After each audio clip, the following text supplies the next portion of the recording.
إن الحمد لله نحمده ونستعينه ونستغفره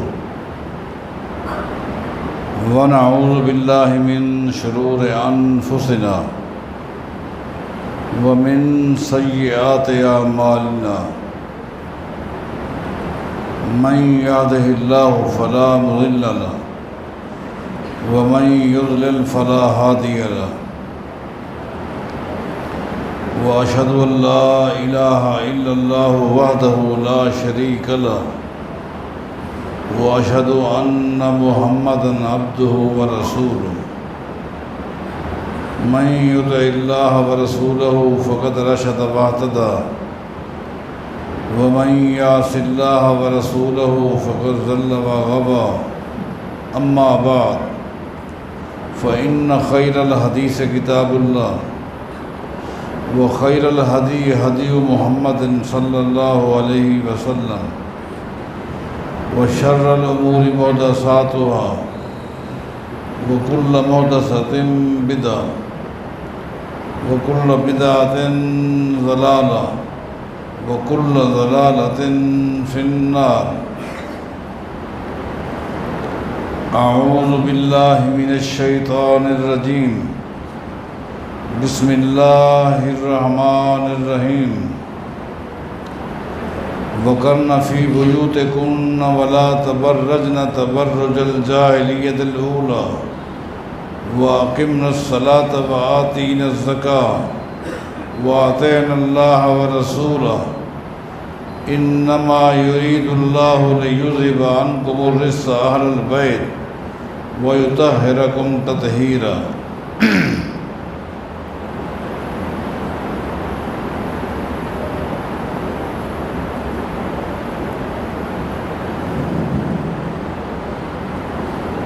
میں سمجھتا ہوں یہ دوسرا سال ہے ترتیب کے ساتھ، تفصیل کے ساتھ اور دلائل کے ساتھ اہل بیت کی عظمت کو، شان کو، مقام کو پیش کیا جا رہا ہے۔ چونکہ امہات المومنین ازواج مطہرات رضوان اللہ علیہن اجمعین بھی اہل بیت میں شامل ہیں، اس وقت امہات المومنین میں سے سید عائشہ رضی اللہ تعالیٰ عنہا کی عظمت کو، شان کو، مقام کو آپ کے سامنے پیش کیا جا رہا ہے۔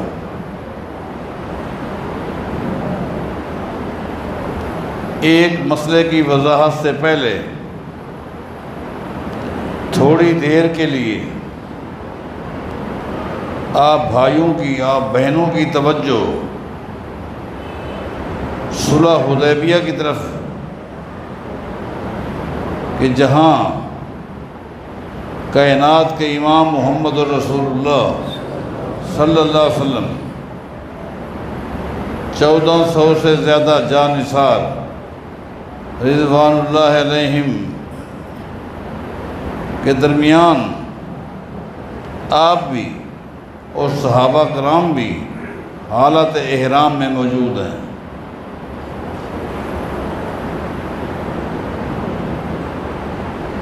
نہ ہی سروں پر جنگی خول ہیں، بلکہ احرام کے کپڑے کی وجہ سے سر ننگے ہیں،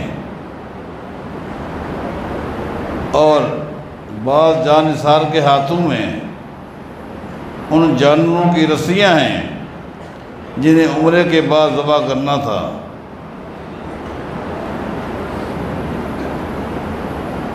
لڑائی اور جھگڑے کے بارے تو سوچا ہی نہیں تھا، جہاد کے معاملے میں بھی یہاں کوئی سوچ ہی نہیں تھی۔ مشورہ یہ ہو رہا تھا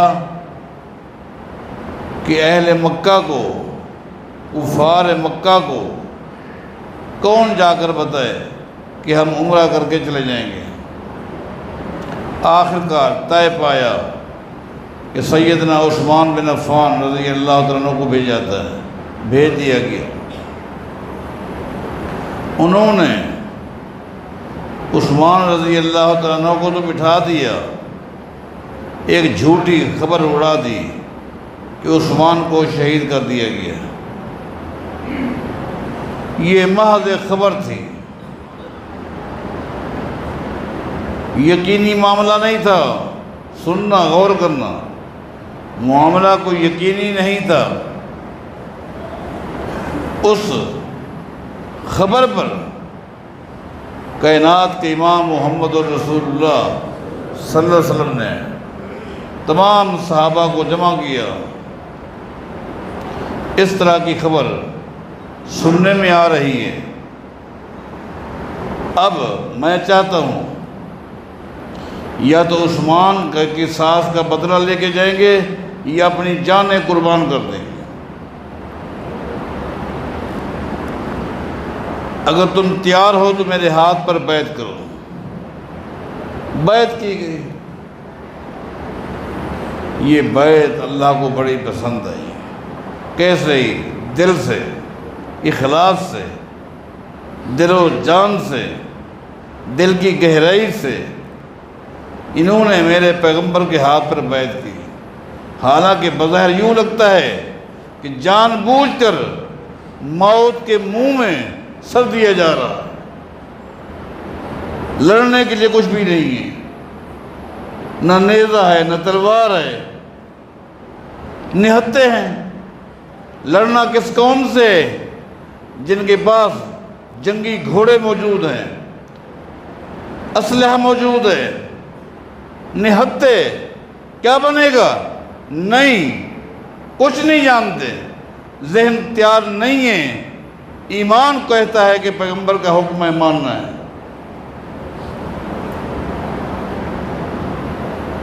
اللہ کو اس وقت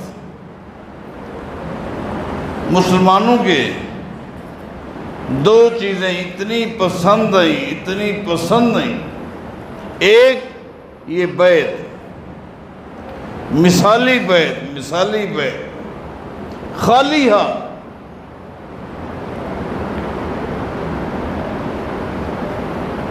جہاد کے لیے، عثمان کے قصاص کے لیے۔ دوسرا، جب وہ خطرہ ٹل گیا، حقیقت کھل کر سامنے آ گئی، اگر میں یہاں رک کر کہوں گا، اگر نبی علیہ السلام عالم الغیب ہوتے، علم غیب آپ کی صفت ہوتی، اللہ کی قسم صحابہ کو جمع کر کے کہہ دیتے یہ خام خواہ جھوٹی اطلاع ہے، اس کا حقیقت سے کوئی تعلق نہیں، میں پیغمبر جانتا ہوں کہ اس وقت عثمان کہاں ہے۔ نہیں، علم غیب ایک اللہ کی صفت ہے، اللہ کے علاوہ کوئی نہیں جانتا۔ یہ عقیدہ بناؤ۔ جب تک عقیدے کی اصلاح نہیں ہوگی، میں بار بار چیختا ہوں، آپ سوچتے ہوں گے مجھے پتہ ہے تبصرے بھی ہوتے ہیں، اتنی تفصیلی گفتگو نہ نماز پر ہوتی ہے، نہ روزے پر ہوتی ہے، نہ عبادات پر، جتنا عقیدے پر زور ہے۔ اس لیے عقیدہ بنیاد ہے۔ عقیدہ صحیح ہو گیا، عمل کی سلامتی۔ عقیدہ صحیح نہ ہوا، کوئی فائدہ نہیں نمازوں کا، عبادتوں کا۔ قربان جائیں۔ دوسری چیز اللہ کو کیا پسند نہیں؟ جب یہ خطرہ ٹل گیا، بات واضح ہو گئی، اب جس وقت نبی علیہ السلام نے کفار مکہ کے ساتھ صلح کی، صلح کے لیے جو شرطیں لکھی گئیں، صحابہ کرام ایک شرط کو بھی ذہنی طور پر قبول کرنے کے لیے تیار نہیں، ایک شرط کو بھی کوئی ایک مسلمان بھی ذہنی طور پر قبول کرنے کے لیے تیار نہیں تھا، کیونکہ ساری شرطیں بظاہر مسلمانوں کے خلاف تھیں۔ 350 میل کا سفر طے کر کے یہاں پہنچے، اب باقی 19 میل کا سفر ہے، سامنے مکہ ہے۔ اس سال ایران کھولو واپس جاؤ. کس کا ذہن مانتا تھا؟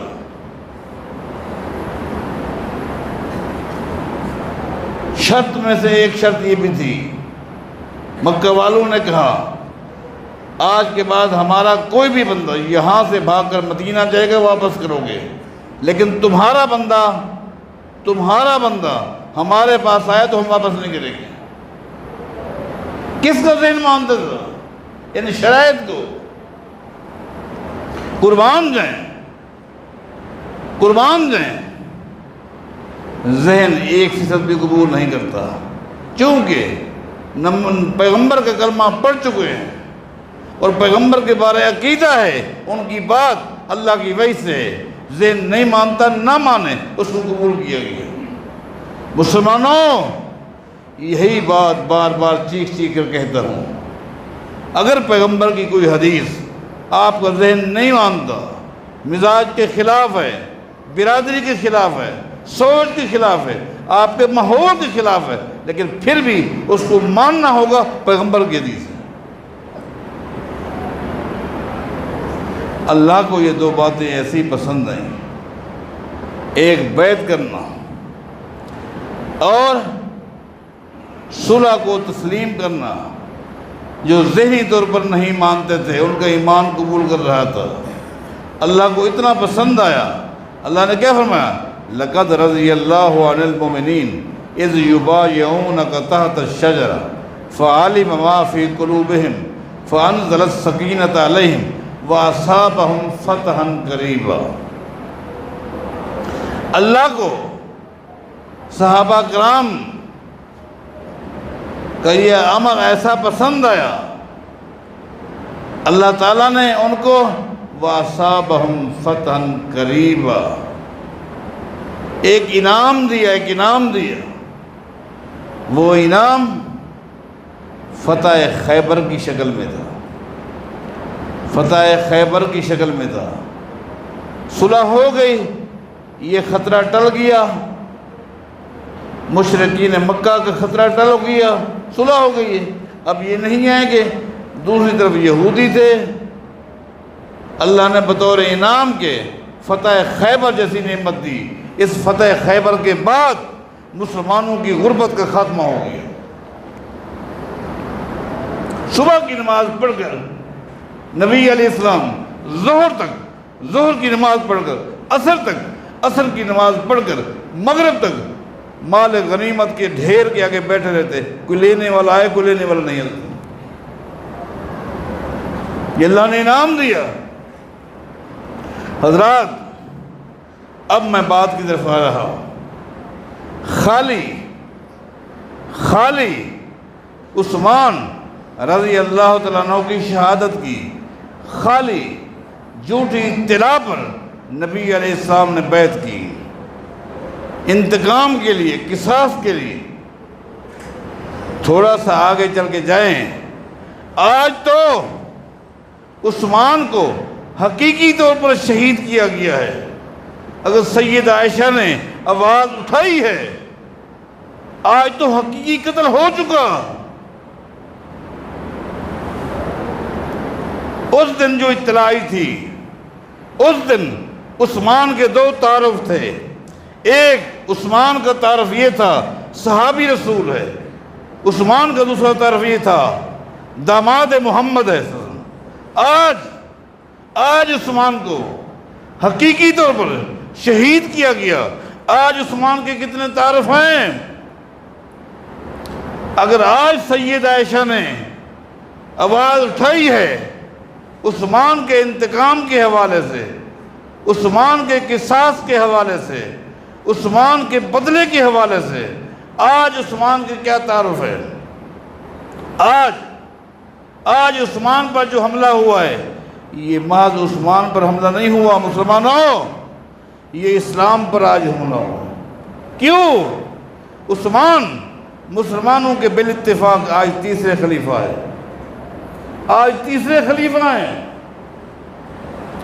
آج اسلام پر حملہ ہوا ہے. آج حملہ ہوا ہے. اللہ کی مقدس کتاب قرآن کریم پر حملہ ہوا۔ کیوں؟ اس لیے جس وقت سیدنا عثمان پر حملہ ہوا اس وقت عثمان کے ہاتھ میں قرآن کریم تھا، عثمان کے ہاتھ میں قرآن تھا۔ لوگوں، عثمان کی آنکھوں کے آگے بھی قرآن تھا۔ آج حملہ قرآن کریم پر ہوا۔ لوگوں، آج حملہ ہوا حدود حرم پر۔ حدود حرم جانتے ہو؟ حدود حرم مکہ ہو یا مدینہ ہو، اس حدود کے اندر ایک درخت کو آپ نہیں کاٹ سکتے۔ آج مسلمانوں کے تیسرے خلیفہ کو شہید کیا جاتا ہے، جہاں کے درختوں کے پتے آپ نہیں توڑ سکتے، جہاں قتال حرام ہے، جہاں لڑائی حرام ہے، آج اس پر حملہ ہو رہا ہے۔ لوگوں، آج کس پر حملہ ہوا؟ کس چیز کو پامال کیا گیا؟ قربان ہے۔ قرآن کریم میں اللہ فرماتا ہے ان عدت الشہور عند اللہ 12 شہرا فی کتاب اللہ یوم خلق السماوات والارض منها 4 حرم ذالک الدین القیم فلا تظلموا فیہن انفسکم۔ 4 مہینے ہیں، 4 مہینے ہیں جو کہ حرمت والے مہینے ہیں، 4 مہینے حرمت والے ہیں جن میں قتال، لڑائی جھگڑا حرام ہے۔ وہ 4 مہینے کون سے ہیں؟ ذوالقعدہ، ذوالحجہ، محرم، رجب۔ ان 4 مہینوں میں، ان 4 مہینوں کا سنیے، آج مسئلے کو نوٹ کیجئے۔ کفار مکہ بھی، کفار بھی، مشرکین بھی ان 4 مہینوں کا احترام کرتے تھے۔ جن بدبختوں نے، جن سفاکوں نے سیدنا عثمان پر حملہ کیا، انہوں نے احترام نہ کیا۔ یہ تو دیکھیں سید عائشہ نے جو آواز اٹھائی ہے، میں بتاؤں گا، ان بدبختوں نے ان حرمت والے مہینوں کا بھی احترام نہ کیا۔ ان 4 حرمت والے مہینوں میں ایک مہینہ پھر زیادہ عظمت والا ہے، 4 مہینے حرمت والے، پھر ان میں سب سے زیادہ حیثیت ذوالحجہ کی ہے، ذوالحجہ کی ہے۔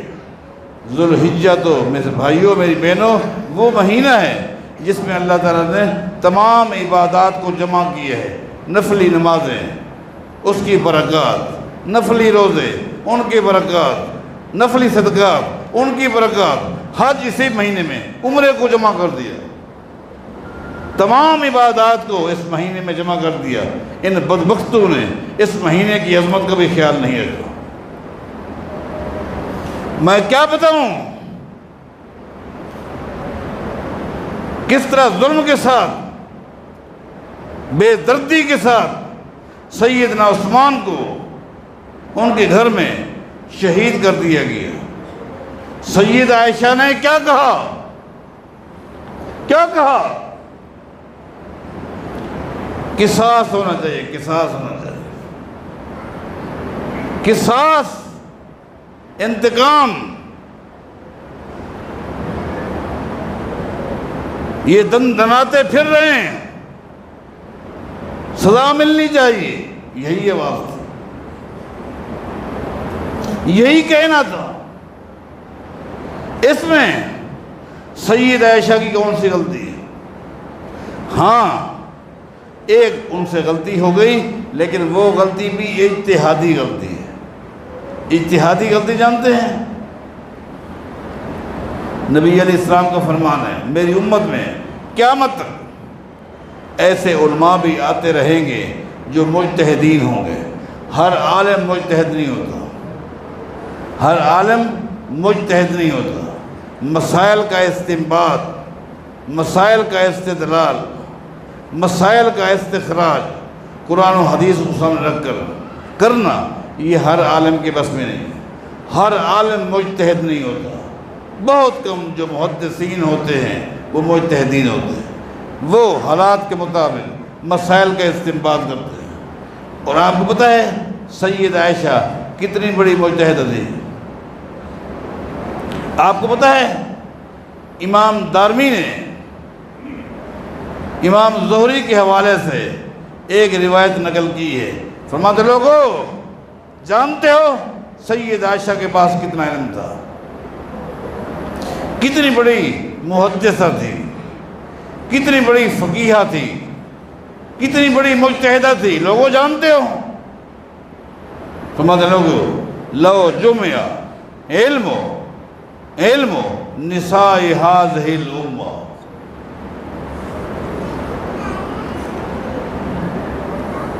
لو جمع علم نساء هذه الامہ، لوگو اگر اس امت کی تمام عورتوں کے علم کو، جس میں تمام امہات المومنین بھی شامل ہو، جس میں تمام امہات المومنین بھی شامل ہوں، اس امت کی تمام خواتین کے علم کو اگر ترازو کے ایک پلڑے میں رکھ دیا جائے اور دوسرے پلڑے میں سید عائشہ کے علم کو رکھ دیا جائے، وہ پلڑا بھاری ہوگا جس میں سید عائشہ کے علم کو رکھا جائے۔ اتنی بڑی محدث، اتنی بڑی مجتہد، نبی علیہ السلام کا فرمان ہے المجتہد قد یخطئ و یصیب، میری امت میں ایسے مجتہدین پیدا ہوں گے جو مسائل کا اخذ کریں گے اور ان سے مسائل کے استخراج میں غلطیاں بھی ہوں گی، غلطیاں بھی ہو جائیں، لیکن نبی علیہ السلام نے فرما دیا، ناطق وحی نے فرما دیا، اگر مجتہد مسئلے میں اجتہاد کرتے ہوئے غلطی کرے گا اس کو پھر بھی اجتہاد کی وجہ سے ثواب ملے گا، اگر اس کا اجتہاد صحیح نکلے گا تو ڈبل ثواب ملے گا۔ لوگوں میں نے بتایا سید عائشہ مجتہدہ تھی، ایک اجتہاد میں غلطی ہو گئی، غلطی کیا ہو گئی؟ ان کو یہ آواز بلند کرنی تھی، انہوں نے کی، خلیفہ وقت سیدنا علی ابن ابی طالب رضی اللہ تعالیٰ عنہ کے آگے اس مسئلے کو زور دے کر 10 مرتبہ نہیں 20 مرتبہ رکھنا تھا، رکھا، اور یہ بات اچھی تھی، جائز تھی، لیکن جنگ جمل کی طرف، بصرہ کی طرف خود سوار ہو کر رخ نہ کرتی، رخ نہ کرتی، یہ اجتہادی غلطی کی، یہ کام نہ کرتی۔ اور سنیے سید عائشہ رضی اللہ عنہ اپنے اس اجتہاد کی غلطی کا بھی احساس ہو گیا۔ آپ احادیث کی کتب اٹھا کر دیکھیں، جب بھی سید عائشہ رضی اللہ تعالیٰ عنہ یہ آیت پڑھتی تھی جو 2 سال سے خطبے کے اندر میں یہ آیت پڑھ کے آپ کو بھی یاد ہو چکی ہے، جب بھی یہ آیت پڑھتی تھی وَقَرْنَ فِي بُيُوتِكُنَّ وَلَا تَبَرَّجْنَ تَبَرُّجَ الْجَاهِلِيَّةِ الْأُولَىٰ وَأَقِمْنَ الصَّلَاةَ وَآتِينَ الزَّكَاةَ وَأَطِعْنَ اللَّهَ وَرَسُولَهُ إِنَّمَا يُرِيدُ اللَّهُ لِيُذْهِبَ عَنْكُمُ الرِّجْسَ أَهْلَ الْبَيْتِ۔ چونکہ اس آیت کے شروع میں اللہ نے امہات المومنین کو حکم دیے وَقَرْنَ فِي بُيُوتِكُنَّ، اپنے گھروں میں رہو، اپنے گھروں میں رہو، آپ کی عزت، آپ کا وقار گھروں کے اندر رہنے میں ہے، گھروں میں رہ کر ہی اپنے معاملات کو سمجھو۔ لیکن یہ سفاکانہ واقعہ اتنا اس قدر دردناک تھا، سید عائشہ نے اجتہاداً سفر کیا تاکہ لوگوں کو جمع کر سکے، لوگوں کی غلط فہمیاں دور کر کے ایک قصاص کی طرف ہے، جبکہ مسلمانوں کے خلیفے کے مقابلے میں اس طرح عمل کرنا صحیح نہیں ہے۔ اجتہادی غلطی تھی، مگر افسوس ان لوگوں پر تو افسوس ہے جنہوں نے اس اجتہادی غلطی کو اس قدر اکسایا، کتابیں لکھ دی، جھوٹی روایات کو جمع کر کے سید عائشہ رضی اللہ عنہا کی اس اجتہادی غلطی کو بیس بنا کر سید عائشہ کی ذات پر اس قدر غلیظ جملے کسے گئے، جو کچھ ان کے من میں آیا کہا، جو ضمیر اجازت نہیں دیتا وہ جملے آپ کے سامنے دہرائے۔ کہا زندگی بھر رو رو کر دعا مانگتی رہی، آخر وقت تک اللہ نے اس کی توبہ قبول نہ کی۔ توبہ قبول کرنا ان کے ہاتھ میں ہے۔ جھوٹے الزامات، میں آگے جب چلوں گا آپ کو بہت ساری باتیں بتاؤں گا جو یہ کہا گیا کہ جس معاویہ کی خاطر بغاوت کی، اس معاویہ نے ایک وقت آیا گڑھا کھودا اور عائشہ کو گڑھے میں ڈال دیا، زندہ عورت کو ڈال دیا گیا، تڑپ تڑپ کر وہ مٹی ڈالتا رہا، آخر اس کی روح نکلتی رہی۔ اس طرح کے غلیظ جملے کہہ دیے۔ میں آگے چلوں گا، بہت سارے حوالے دے کر آپ کو بتاؤں گا سید عائشہ رضی اللہ عنہ سے، لیکن آج ان سے بڑھ کر دکھ ان حضرات پر ہے جو اپنے آپ کو سنی کہلاتے ہیں، قرآن و حدیث کے دعوے دار کہلاتے ہیں، لیکن انہوں نے بھی سید عائشہ کو معاف نہ کیا اور اس اجتہادی غلطی کو کس طرح اکسایا، کس طرح اس کو گناہوں میں شامل کیا گیا۔ بہرحال میں آگے چل کے کیونکہ اگلے نقطے کو رکھوں گا تو وقت زیادہ چاہیے، جبکہ میں نے دوسرے خطبے کے اندر بھی کچھ باتیں آپ بھائیوں سے بہنوں سے کرنی ہیں۔ تو سید عائشہ رضی اللہ عنہا کے حوالے سے یہ جو کچھ کہا گیا ہے یہ سب جھوٹ ہے۔ انہوں نے جو آواز اٹھائی وہ آواز جائز تھی، عثمان غریب کے قصاص کے حوالے سے یہ حق تھا، البتہ اجتہادی غلطی جو کی اجتہادی غلطی تھی، اجتہادی غلطی پر بھی مجتہد کے لیے اجر ہے، ثواب ہے۔ غلطی کی صورت میں اس بات کو آگے چلاؤں گا۔ اللہ تعالیٰ صحابہ کرام، امہات المومنین، اسی طرح جملہ خلفائے راشدین اور امت کے جو بھی دین کے وارث گزرے ہیں، اللہ انہی کے نقش قدم پر چلنے کی توفیق عطا فرمائے۔